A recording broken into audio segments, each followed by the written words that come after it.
Sure. I want to update everybody on the Hong Kong situation. There were heated protests over the weekend. They gained a lot of steam. This is because of China's national security bill, which I believe is going to be presented to the Hong Kong legislature tomorrow. Susan, that is a big deal, isn't it? I mean, they're gearing up for more big protests, I think. Yeah, that's right. So we're expecting at least tens of thousands, again, near those government buildings downtown to protest this highly controversial national security law, which would enable Beijing to write laws for Hong Kong without any of Hong Kong's inputs. Also, you'll see Chinese military personnel installed on the streets to enforce it. And we spoke to one of those outspoken supporters of the pro-democracy movement in Hong Kong, the media tycoon Jimmy Lai, and here's what he had to say this morning on Fox Business. People like us who are dissidents, who fight for freedom, will never be, will be arrested and maybe sent to China for trial.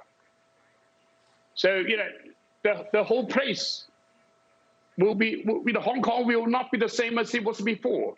Are you expecting to get arrested? Yes. We, as the moderate Hong Kong people, cannot be frightened. We have to go on to demonstrate and protest.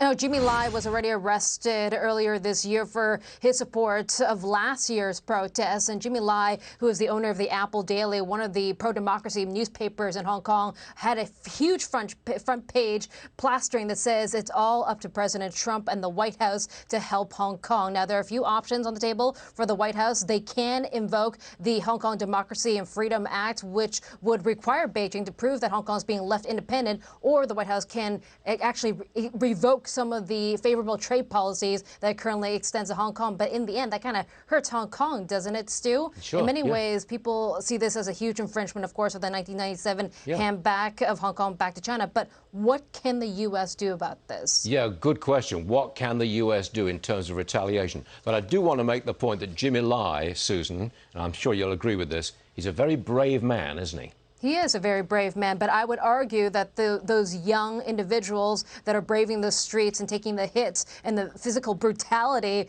of this democracy movement are the brave souls. Yeah, I'm with you on both counts. Susan, thank you very much indeed.